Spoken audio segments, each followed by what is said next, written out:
विद्यार्थी मित्रांनो, माझ्या यूट्यूब चॅनलमध्ये तुमचं खूप खूप स्वागत आहे. इयत्ता 8वी आणि पाठ आहे आपला मराठी विषयाचा 11वा, स्वामी विवेकानंदांची भारत यात्रा. आपण सगळे स्वामी विवेकानंदांचे हे चित्र ओळखता, अनेक ठिकाणी तुम्ही पाहिलेला आहे आणि विवेकानंदांच्याच जीवनातील एक छोटासा प्रसंग या पाठामध्ये दिलेला आहे. हा पाठ लिहिलेला आहे सुनील चिंचोलकर यांनी. त्यांचा जन्म झाला होता 1951 मध्ये आणि मृत्यू 2018 मध्ये, म्हणजे नुकताच आता 2 वर्षापूर्वी त्यांचा मृत्यू झालेला आहे. आपले लेखक सुप्रसिद्ध लेखक, संत साहित्याचे अभ्यासक आहेत. संस्काराचे मोती, समर्थ रामदासांचे व्यवस्थापन, विद्यार्थ्यांचे श्री रामदास, श्री दासबोध विवरण संच भाग 1 ते 6, 10 संत चरित्र इत्यादी 40 पुस्तके प्रकाशित. त्यांना शिवसमर्थ पुरस्कार आणि कृतज्ञता पुरस्कार तसंच समर्थ रामदास पुरस्कार इत्यादी पुरस्कारांनी सन्मानित करण्यात आलेला आहे. या पाठात स्वामी विवेकानंदांच्या भारत यात्रेदरम्यानचे प्रसंग आले आहेत. म्हणजे जेव्हा विवेकानंद भारत फिरत होते तेव्हा त्यांच्या जीवनामधले जे काही प्रसंग आहेत ते या पाठात आलेले आहेत. त्यात स्वामी विवेकानंदांच्या वाचनाची गती, त्यांची आकलनशक्ती याविषयीचे वर्णन आले आहे. भारत यात्रेच्या समारोप प्रसंगी कन्याकुमारी येथील शिलाखंडावर स्वामी 3 दिवस ध्यानस्थ बसले होते. ते समारोप म्हणजे शेवट. जेव्हा त्यांना शेवट करायचा होता तर ते कन्याकुमारीला गेले आणि कन्याकुमारी हे समुद्रामध्ये असलेले एक शिलाखंड, कन्याकुमारी येथे एक शिलाखंड आहे समुद्रामध्ये, तिथे त्यांनी ध्यान केलं आहे. स्वामी 3 दिवस ध्यानस्थ बसले होते. सलग 3 दिवस आणि 3 रात्री त्यांनी भारतभूमीच्या सद्यस्थितीचे आणि त्या परिस्थितीमध्ये परिवर्तन घडून आणण्याविषयीचे चिंतन केले. म्हणजे भारतामध्ये काय समस्या आहे आणि त्याचं निदान कसं करता येईल या संदर्भात त्यांनी 3 दिवस चिंतन केलं. कुठे तर शिलाखंडावर. या प्रसंगातून स्वामीजींची राष्ट्रभक्ती आणि जनसामान्यांच्या जीवनात परिवर्तन घडून आणण्याची आंतरिक तळमळ दिसून येते. प्रस्तुत पाठ हा मानवतेचा महापुजारी स्वामी विवेकानंद या पुस्तकातून घेतला आहे. तर चला आता आपण पाठाला प्रत्यक्ष सुरुवात करू आणि समजून घेऊ. ज्या देशाची आपल्याला सेवा करायची आहे, ज्या समाजाची आपल्याला सेवा करायची आहे, तो देश, तो समाज एकदा डोळ्याखालून घालावा म्हणून स्वामी विवेकानंदांनी हिमालयापासून कन्याकुमारीपर्यंत भ्रमण केले. तर स्वामीजींना आपल्या देशाची सेवा करायची होती, पण सेवा करताना कोणत्या क्षेत्रामध्ये सेवा करायची, कोणत्या क्षेत्रात कार्य करायचं ते लक्षात यावं म्हणून आपल्या देशाची परिस्थिती काय आहे, वर्तमान काळामध्ये देश कोणत्या स्थितीतून जात आहे ते बघण्यासाठी त्यांनी आपल्या देशाची यात्रा करायचं ठरवलं, देश बघायचं ठरवलं आणि त्यासाठी त्यांनी हिमालयापासून सुरुवात केली. म्हणजे देशाच्या उत्तरेपासून सुरुवात केली आणि दक्षिणे आपल्या देशाचं दक्षिण टोक म्हणजे शेवटचं टोक तर कन्याकुमारी त्यांनी भ्रमण केले. भ्रमण केले म्हणजे ते फिरले. पोरबंदरच्या वास्तव्यामध्ये स्वामी विवेकानंद काही इंग्रजी ग्रंथाचे खंडच्या खंड वाचत असत. ते रोज एक खंड वाचायचे आणि तो ग्रंथपालाला परत करायचे. खंड म्हणजे काहीतरी एक मोठं पुस्तक, मोठा ग्रंथ. त्यांनी 3 खंड एकेका दिवसात वाचून परत केले. म्हणजे एका दिवसात ते एक मोठा खंड वाचायचे. ग्रंथपालाने स्वामीजींच्या शिष्याला विचारले, स्वामीजी न वाचता पुस्तकं परत करतात वाटतं, कारण एका दिवसामध्ये एवढा मोठा खंड वाचून होणे हे शक्यतेच्या बाहेर आहे, असे घडूच शकत नाही. काही लोकांना ग्रंथालयातून जाडी जाडी पुस्तकं न्यायची आणि न वाचता ती परत करायची अशी सवय असते. थोडं चाळायचं आणि वाचल्यासारखं दाखवायचं. तसंच बहुतेक हा साधू करत असेल. तर आता ग्रंथपालाला शंका वाटली की एवढाले ग्रंथ एका दिवसात वाचणं शक्य नाही, कारण हे ग्रंथ वाचायला लोकांना 2-2, 3-3 महिने लागतात. तो ग्रंथ स्वामीजी फक्त एका दिवसात कसे काय वाचतात, म्हणून त्यांना असं वाटलं की स्वामीजी दुसऱ्यांवर इम्प्रेशन टाकण्यासाठी फक्त चाळत असेल आणि वापस आणून देत असेल, अशी तक्रार त्यांनी किंवा असं मत स्वामीजींच्या शिष्यांजवळ व्यक्त केलं. शिष्यांनी ही सगळे स्वामीजींना सांगितले आणि जे काही ग्रंथपाल स्वामीजींच्या शिष्याजवळ बोलले तेच त्यांनी स्वामीजींना सांगितलं. 4थ्या दिवशी 4था खंड घेण्यासाठी स्वामीजी स्वतः गेले. त्यांनी तो ग्रंथपालाकडे मागितला आणि त्याला सांगितले, पहिले 3 खंड माझे पूर्ण वाचून झालेले आहेत. तुम्हाला शंका असेल तर त्यातले तुम्ही काही पण विचारू शकता. आता स्वामीजींना हे माहीत होतं की ग्रंथपालाला आपल्यावर शंका आहे. तर स्वामीजींनी त्याला सांगितलं की मी 3ही खंड वाचलेले आहे आणि तुम्हाला जर माझ्यावर काही डाऊट असेल, शंका असेल तर मला तुम्ही त्या 3ही ग्रंथांमधलं काही पण प्रश्न विचारू शकता. आता स्वामीजींनीच आव्हान दिल्यामुळे ग्रंथपालाने विचार केला की हे जाणून घेऊया की ते किती प्रामाणिक आहेत. आव्हान दिलं म्हणजे काय केलं तर चॅलेंज केलं स्वामीजींनी की तुम्हाला जर शंका वाटत असेल तर तुम्ही मला प्रश्न विचारा. ग्रंथपालाने स्वामीजींना त्या 3 खंडातले उभे आडवे प्रश्न विचारले आणि आता ग्रंथपालाने खरोखर स्वामीजींना त्यांनी जे वाचलेला लक्षात आहे की नाही ही परीक्षा बघण्यासाठी काय केलं तर त्यांनी वाचलेल्या खंडातलेच आडवे उभे कोणतेही प्रश्न विचारले. तो जे प्रश्न विचारायचा त्याचे उत्तर ज्या पानावर असायचे ते अर्धे पाऊण पान स्वामीजी कंठस्थ सांगायचे. कंठस्थ म्हणजे पाठ न बघता. हे पाहून त्या ग्रंथपालाने सांगितले, हे मानवी कक्षेच्या बाहेरचे काम आहे. आणि जेव्हा स्वामीजी कोणत्याही पानावरचे उत्तर त्यांना सांगायचे ग्रंथपालाला तर ग्रंथपाल अवाक झाले, आश्चर्यचकित झाले आणि काय म्हणतात ग्रंथपाल की हे मानवी कक्षेच्या बाहेरचे काम आहे, म्हणजे माणसाला हे शक्य नाही, तर तुमच्यामध्ये दिव्य शक्ती असली पाहिजे असं ग्रंथपालाला वाटलं. खेत्रीच्या महाराजांनी एकदा स्वामीजींना विचारले, स्वामीजी एवढे लक्षात ठेवणे तुम्हाला कसे शक्य होते? स्वामीजींनी खेत्रीच्या महाराजांना दिलेले उत्तर फार तर्कशुद्ध आहे, तर्कसंगत आहे. म्हणजे आपल्याला असं वाटते की एवढाले मोठाले ग्रंथ वाचणं हे दिव्य शक्तीचं काम आहे किंवा स्वामीजींमध्ये काहीतरी मोठी शक्ती असली पाहिजे. पण इथं लेखक काय म्हणतात, स्वामीजींनी जे उत्तर दिले की माझ्या एवढं कसं लक्षात राहतं ते तर्कशुद्ध आहे, म्हणजे तर्काला धरून आहे, बुद्धीला पटणारं आहे, तर्काशी संगत आहे. स्वामीजींनी सांगितले, मी माझं मन कुठेही एकाग्र करू शकतो. तसेच माझा तासनतास ध्यानाचा अभ्यास असल्यामुळे मी जे वाचतो त्यावर मन केंद्रित झाल्यामुळे माझ्या ते लक्षात राहते, पाठ होऊन जाते. तर स्वामीजी काय म्हणतात, तर हे सर्व माझं कसं लक्षात राहते, तर कारण काय, तर मी मन एकाग्र करण्याचा काय केलेला आहे, सराव केलेला आहे. त्यासाठी मी ध्यानाचा अभ्यास केला आहे. म्हणजे ध्यान म्हणजे काय, तर एकाच गोष्टीवर खूप वेळ मन एकाग्र करून ठेवणे, त्याला ध्यान म्हणतो आपण. आणि असं मन स्थिर करणे, शांत करण्याचा मला सराव असल्यामुळे मी जे काही वाचतो त्याच्यावर माझं लक्ष पटकन केंद्रित होते आणि ते माझ्या लक्षात राहते. म्हणजे सांगायचं काय आहे, तर खूप दिव्य शक्ती असली तरच आपण जे वाचलं ते लक्षात राहते असं नाही, तर आपण जर मनाला एकाग्र करण्याचा अभ्यास केला तर आपल्याला सुद्धा ते होऊ शकते. पुढे स्वामीजी म्हणाले, असं बघा राजेसाहेब, आपण मुलांना अक्षरे शिकवतो, शब्द शिकवतो आणि त्यानंतर वाक्य शिकवतो. आपण वाक्यापाशी थांबतो. वाक्य बोलता येणे, वाक्य वाचता येणे, वाक्य लिहिता येणे आपल्या शिक्षणाची शेवटची पायरी आहे. म्हणजे काय, तर आपण पहिल्या वर्गात जेव्हा जातो तेव्हा आपल्याला एक एक अक्षर शिकवल्या जाते, मग शब्द शिकवल्या जाते, मग वाक्य शिकवल्या जाते. तर आपण ते त्याच पद्धतीने शिकतो आणि मग सुरुवातीला अक्षरच वाचतो, नंतर शब्द वाचतो, नंतर वाक्य वाचतो. तर स्वामीजी म्हणतात की आपल्याला जशी सवय लावल्या जाते तसंच आपल्याला वाचता येते. मग तर आपण एका दृष्टिक्षेपात एक वाक्य पण वाचतो आणि भरभर वाचू शकतो. त्यामुळे जाऊन जर प्रयत्न केला, आपल्या मनाची, बुद्धीची आणि नेत्रेंद्रियाची शक्ती आणखी विकसित करू शकलो तर आपल्याला एकदम परिच्छेद वाचता येईल. तर इथं स्वामीजी काय म्हणतात की हे फार काही मोठं काम नाही, आपण जर प्रयत्न केला म्हणजे प्रॅक्टिस केली. खेळाचंही बघा विद्यार्थी मित्रांनो, आपण जर प्रॅक्टिस केली तर काय होते, आपल्याला तो खेळ चांगल्या रीतीनं खेळता येतो. सुरुवातीला खेळता येत नाही.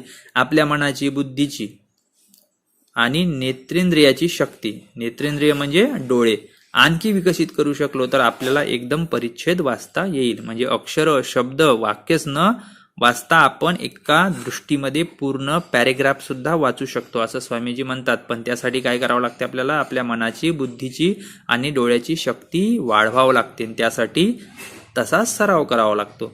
मी ग्रंथाचे परिच्छेदच्या परिच्छेद एका दृष्टिक्षेपात वाचतो. काही ग्रंथाची पानेच्या पाने मी वाचू शकतो.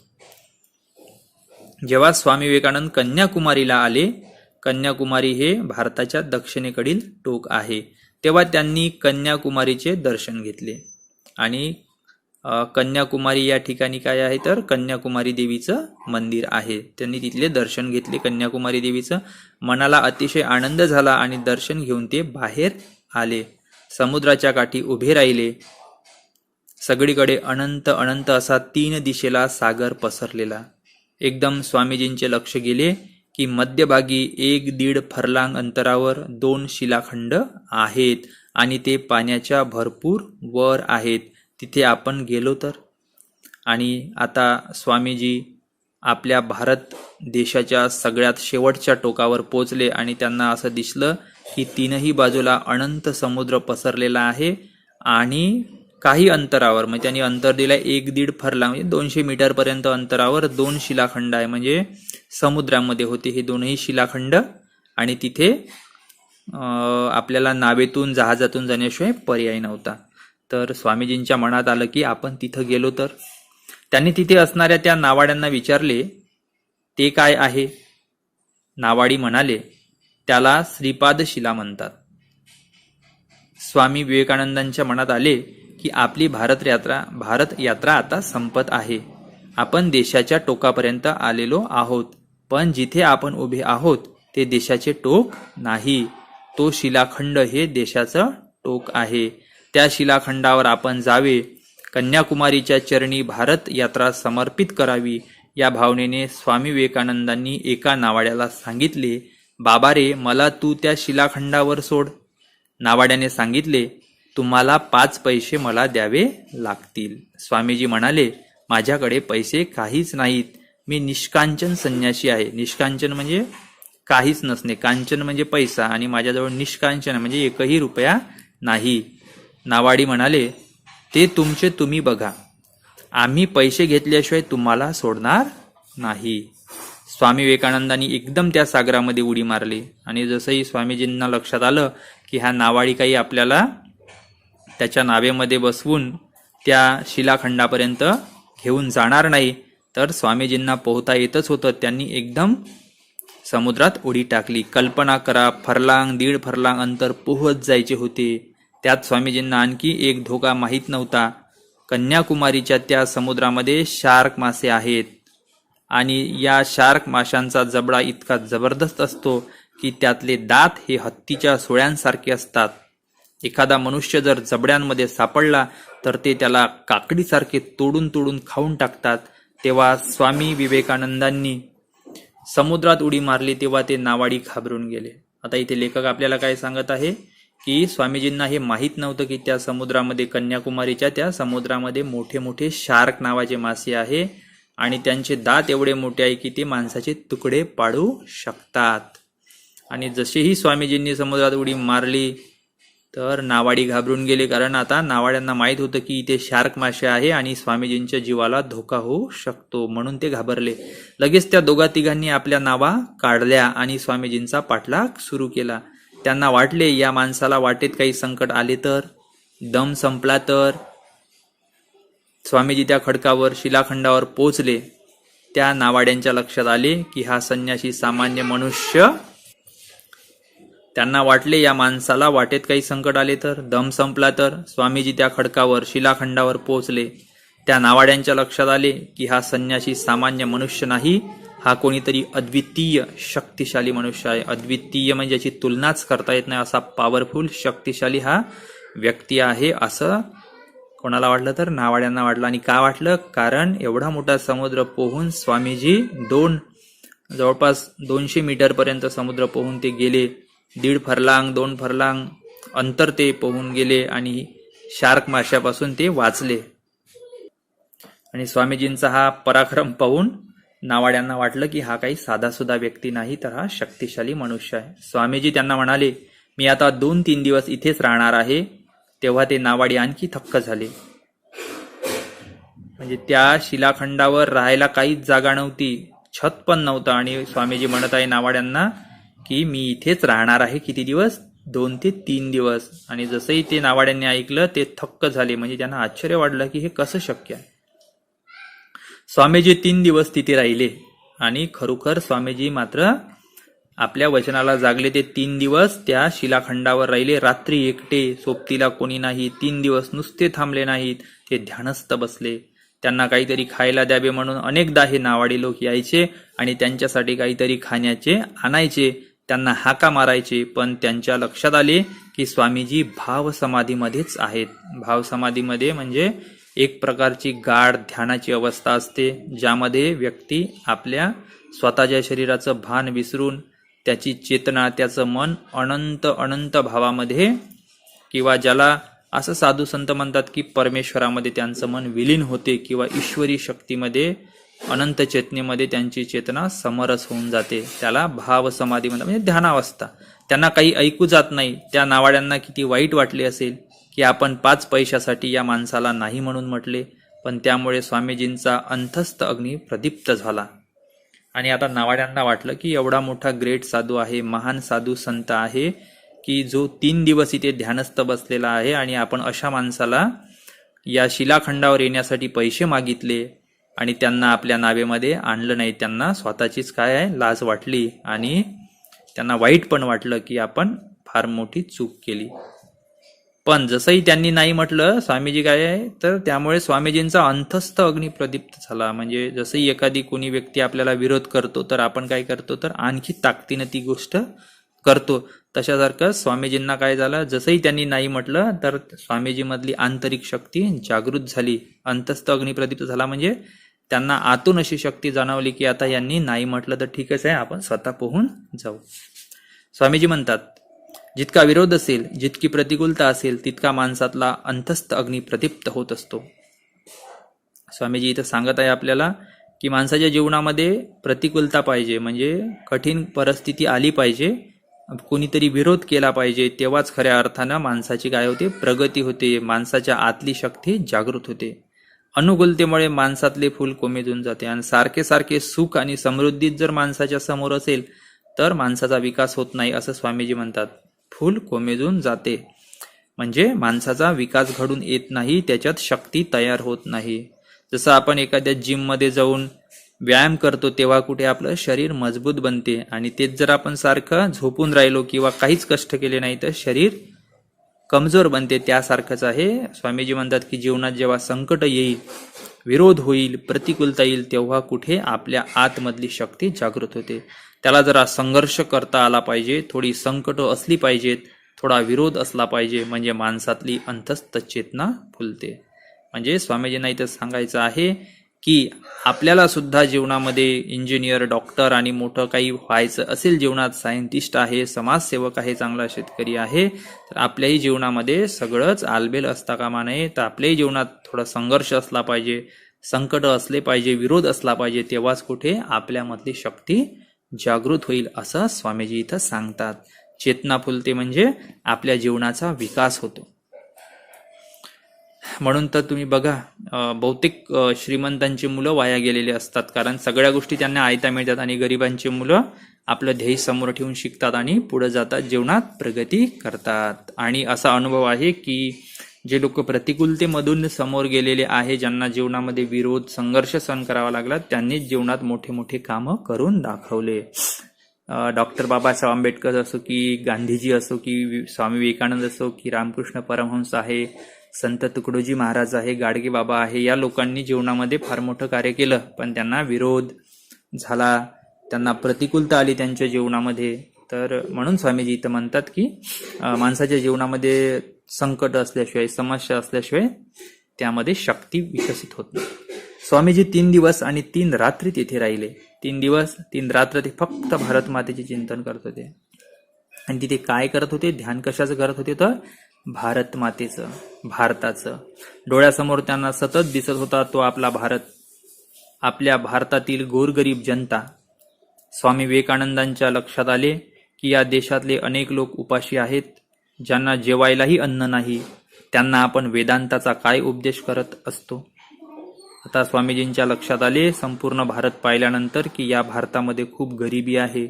लोक अर्धपोटी झोपतात, काही लोक अन्नाअभावी मरण पावतात. तर या अशा देशातील गरीब लोकांना, अर्ध उपाशी लोकांना आपण तत्वज्ञान सांगून, वेदांत म्हणजे तत्वज्ञान सांगून, देवधर्म सांगून काहीच उपयोग नाही. तर भाकरीची भ्रांत असताना वेदांत सांगणे धादांत खोटे आहे. तर ते असं समजतात की लोकांच्या पोटात भूक आहे आणि आपण त्यांना जर देवधर्म सांगितला तर ते काही योग्य होणार नाही. लोकांना आधी 2 वेळ जेवायला द्या. आता त्यांनी बघा किती व्यावहारिक धर्म इथं सांगितला की लोकांना 2 वेळचं जेवण मिळालं पाहिजे, तेव्हाच त्यांना देवधर्म सांगायला हरकत नाही. खरा धर्म हा सूर्यासारखा सर्व प्रकाशक असतो. आणि ते म्हणतात की धर्म म्हणजे नुसती पूजा, प्रार्थना, ध्यान करणे एवढंच नाही, किंवा संन्याशाचा ड्रेस घालून पूर्ण देश फिरत बसणे एवढंच नाही. तर धर्माचं काम आहे सूर्यासारखा सर्व प्रकाशक असतो, कारण सूर्य उगवल्यावर गरीब आणि श्रीमंत सगळ्यांना प्रकाश देतो आणि सगळा अंधार दूर करतो. तशासारखं स्वामीजी म्हणतात की धर्मानं सुद्धा सूर्यासारखं सर्वांना प्रकाश दिला पाहिजे. वसुंधरेसारखा सर्व संग्राहक असतो. तर धर्म कसा असला पाहिजे? वसुंधरा म्हणजे धरती, जमीन. जमिनीवर बघा सर्वच ती संग्रह करते, म्हणजे सगळ्यांना आपल्या जमिनीवर स्थान देते, सगळ्यांसोबत सारखी समान वागणूक ठेवते. आपली धरती माता. तसाच धर्म सुद्धा असला पाहिजे. म्हणून ते म्हणतात की धर्मानं नुसतं वेदांत सांगू नये किंवा देवधर्म सांगत बसू नये, तर सगळ्यात पहिले लोकांच्या प्राथमिक गरजा सुद्धा पूर्ण करण्याचं काम धर्मानं करावं. हे सर्व धर्म समन्वयाचे सूत्र समस्त समाजाला स्वामीजींनी समजावून सांगितले आणि त्यांनी त्यांच्या जीवनामधून फार मोठा संदेश समाजाला दिला. तर तो कोणता संदेश आहे की हा जो धर्म आहे, हा धर्म केवळ वेदांत सांगून होणार नाही, तर सूर्य जसा सर्वांना प्रकाश देतो आणि धरती माता जशी सर्वांना आपल्या पृथ्वीवर आधार देते, तसाच आधार या धर्मानं गरीब, श्रीमंत, हुशार आणि मागास सगळ्यांना आधार दिला पाहिजे. आणि असाच धर्म जो सर्व धर्माला मानणारा असेल, सर्व धर्माचा समन्वय असणारा संदेश स्वामीजींनी समाजाला दिलेला आहे, असं लेखक इथे म्हणतात. अतिशय सुंदर असं चिंतन या पाठामध्ये लेखक सुनील चिंचोलकर यांनी मांडलेला आहे. विद्यार्थी मित्रांनो, मला आशा आहे की तुम्हाला हा व्हिडिओ आवडला असेल, तर लाईक करा, कमेंट करून सांगा मला, आणि माझं यूट्यूब चॅनल सबस्क्राईब करायला विसरू नका. व्हिडिओ बघितल्याबद्दल तुमचे खूप खूप धन्यवाद.